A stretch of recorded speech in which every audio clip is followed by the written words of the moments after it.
Hello everyone, welcome back. आज हम बात करेंगे केरला हाई कोर्ट की एक जजमेंट के बारे में जिसमें एक नया एस्पेक्ट आया है क्रूएल्टी का, जो है false accusation of impotency is cruelty. और जैसा कि हम जानते हैं section 13 of Hindu marriage act cruelty को एक ग्राउंड बताता है डिवोर्स के लिए। तो आइए देखते हैं ये पूरी जजमेंट क्या है। केरला हाई कोर्ट ने अपनी एक रीसेंट जजमेंट में ये बताया कि अगर ईदर ऑफ द स्पाउस आपस में एक दूसरे पर अगर फॉल्स एक्यूजेशन लगाते हैं इम्पोटेंसी का, तो वो पर्टिकुलर ग्राउंड जो होगा वो क्रूएल्टी होगी और उस ग्राउंड पे डिवोर्स ग्रांट की जा सकती है।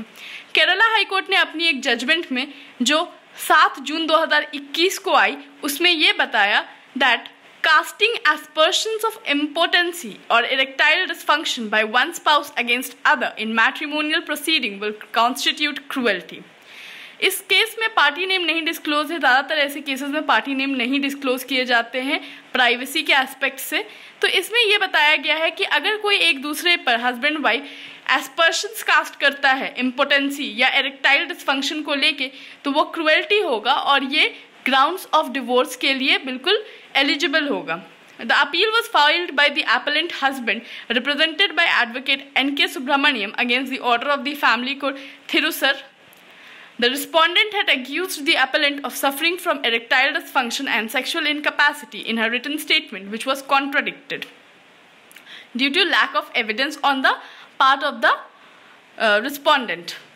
तो ये हुआ ये था कि ये जो केस डिसाइड हुआ है ये एक अपील में डिसाइड हुआ है, क्योंकि इसमें फैमिली कोर्ट ने जो जजमेंट दी थी उसमें उन्होंने ये बताया था कि ये क्रूएल्टी का ग्राउंड नहीं होता है। Casting aspersion as to impotency and erectile dysfunction according to the family court in this case is not a ground for cruelty. लेकिन जब ये अपील में गया ये केस और हाई कोर्ट ने इस केस की जजमेंट बदल दी, रिवर्स कर दी फैमिली कोर्ट की जजमेंट, और इसमें डिवोर्स ग्रांट किया और इम्पोटेंसी के जो एस्पर्शंस है उसको क्रूएल्टी का ग्राउंड बताया।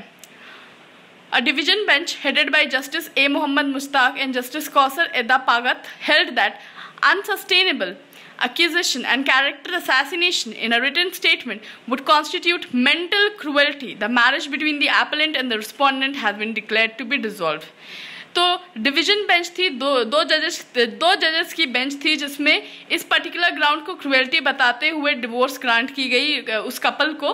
तो ये था सारा जजमेंट जो केरला हाई कोर्ट ने रिसेंटली अभी 7 जून 2021 को निकाला है, जिसमें क्रूएल्टी का एक नया एस्पेक्ट सोसाइटी के सामने रखा गया है। तो इस जजमेंट में ये एक नया डायमेंशन रखता है क्रूएल्टी का। क्रूएल्टी का जो डायमेंशन है इसी तरह से ओवर द ईयर वाइड होते गया है। डिफरेंट ग्राउंड्स बताए गए हैं डिफरेंट जजमेंट्स में, हाई कोर्ट के, सुप्रीम कोर्ट के, कि क्या पर्टिकुलर एक्ट या क्या पर्टिकुलर बिहेवियर क्रूएल्टी कॉन्स्टिट्यूट करेगा। Thank you so much for watching this channel. Please like, subscribe and share.